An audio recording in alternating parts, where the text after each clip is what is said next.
আসসালামু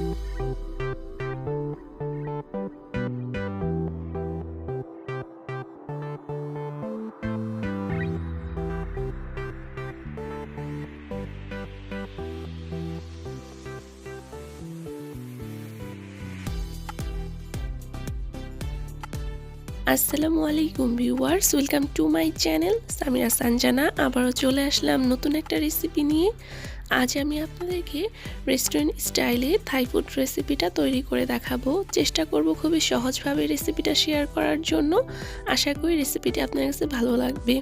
আর আমার মতো যার এরকম হুটহাট স্পাইস কিছু খেতে ইচ্ছে করে তারা কিন্তু বাসায় খুব সহজেই এই থাই ফুড রেসিপিটা তৈরি করে ফেলতে পারেন। তাই ভিডিওটা প্রথম থেকে শেষ পর্যন্ত দেখার অনুরোধ রইল। তো চলুন মূল রেসিপিতে চলে যাওয়া যাক। এখানে আমি 500 গ্রাম বিফ নিয়েছি, আর বিফগুলোকে আমি ভালোভাবে ধুয়ে এগুলোকে পানি ছড়িয়ে একদম ছুরির সাহায্যে পাতলা পাতলা করে কেটে নিয়েছি। আর এরকম লম্বা করে সবগুলোকে আমি চেষ্টা করেছি একই সাইজে কেটে নেওয়ার জন্য। আর এখন আমি এখানে দিয়ে দিয়েছি 1 টেবিল চামচ আদা আর রসুন বাটা, 1 চা চামচ দিয়ে দিয়েছি কালো গোলমরিচের গুঁড়া। আপনারা চাইলে এখানে সাদা গোলমরিচের গুঁড়াটাও দিতে পারেন। আরও দিয়ে দিলাম 1 চামচের মতো চিলি ফ্লেক্স, দিয়ে দিতেছি 1 টেবিল চামচের মতো লেবুর রস। এখানে আমি লাল মরিচের গুঁড়াটা ব্যবহার করব না, তবে এখানে চিলি ফ্লেক্স আর কালো গোলমরিচের গুঁড়াটা অবশ্যই ব্যবহার করতে হবে। তবে এখানে যে যেমন ঝাল খেতে পছন্দ করেন সে ওই অনুযায়ী ঝালটা অ্যাড করে নেবেন। তারপরে দিয়ে দিলাম এখানে নর্মাল তাপমাত্রা একটা ডিম, 2 টেবিল চামচ দিয়ে দিলাম সয়া সস, 1 টেবিল চামচ দিয়ে দিলাম সুইট চিলি সস, 1 টেবিল চামচ টমেটো সস, দিয়ে দিব স্বাদ মতো লবণ। আরও দিয়ে দিতেছি এখানে আমি 1 টেবিল চামচ ওয়েস্টার সস, দিয়ে দিতেছি আরও 1 টেবিল চামচ কর্নফ্লাওয়ার। আর এগুলোকে এখন আমি ভালোভাবে মিক্সড করে নিব। আর মিক্সড করা হয়ে গেলে আমি এটাকে আধা ঘন্টার জন্য ম্যারিনেটে রেখে দিব। এখানে আমি চামচের সাহায্যে মিক্সড করতেছি, আপনারা চাইলে হাতের সাহায্যেও এই কাজটা করতে পারেন। আর আরেকটা কথা, মাংসের মধ্যে যখন লবণ অ্যাড করতে যাবেন এখানে লবণের পরিমাণটা বুঝে অ্যাড করবেন, কারণ এখানে কিন্তু আমি সয়া সস অ্যাড করেছি। আর সয়া সসে কিন্তু প্রচুর লবণ থাকে, তো ওইটা মাথায় রেখে এখানে লবণটা ব্যবহার করতে হবে।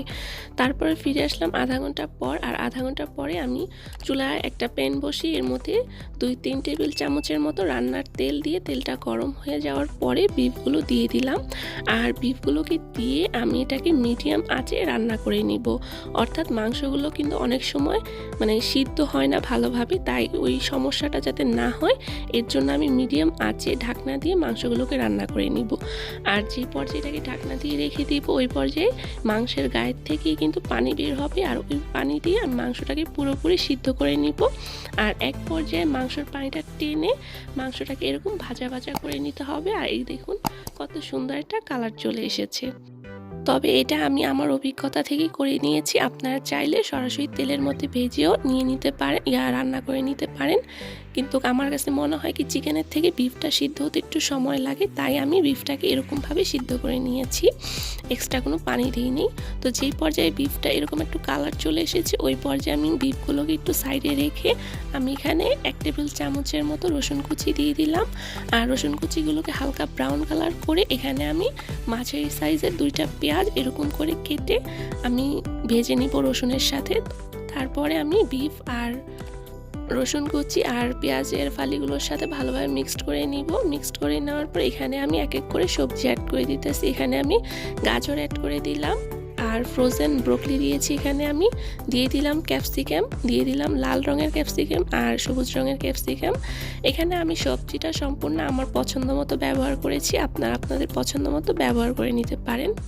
আর এই পর্যায়ে চুলার আঁচটা কিন্তু হাই হিটে আছে, এর জন্য আমি এক এক করে সবজি অ্যাড করতেছি আর এটাকে নাড়াচাড়া দিয়ে নিতেছি যাতে নিচে লেগে না যায়।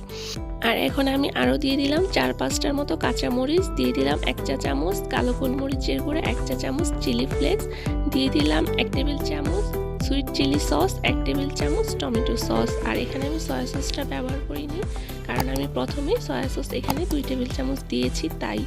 আর এখানে আমি পরও কিন্তু আর কোনো লবণ ব্যবহার করিনি, যেহেতু আমার এখানে প্রয়োজন পড়েনি। তবে আপনাদের প্রয়োজন পড়লে আপনারা এখানে লবণ অ্যাড করে নিতে পারেন। আর সবজিগুলোকে দেওয়ার পরে 4-5 মিনিট আমি হাই হিটে নেড়েচেড়ে নামিয়ে ফেলবো, কারণ এখানে থাই ফুডের মধ্যে সবজিগুলো সিদ্ধ হওয়ার কোনো প্রয়োজন না। আর এই তো তৈরি হয়ে গেল আমার ভীষণ মজাদার বিফ রেসিপি। আশা করি রেসিপিটি আপনার কাছে ভালো লাগবে। আর আমার রিকোয়েস্ট, রেসিপিটা আপনারা অবশ্যই বাসায় তৈরি করবেন আর আমাকে কমেন্ট করে জানাবেন আপনাদের কাছেও আমার রেসিপিটা কেমন লেগেছে। আমার কাছে তো এই রেসিপিটা অসাধারণ লেগেছে এবং কি বাসার সবাইও অনেক পছন্দ করেছে। তো রেসিপিটি ভালো লেগে থাকলে ভিডিওতে একটি লাইক দিয়ে চ্যানেলটিকে সাবস্ক্রাইব করে আমার পাশেই থাকবেন। তো আজ এখানেই বিদায় নিচ্ছি, সবাই ভালো থাকবেন, আল্লাহ হাফিজ।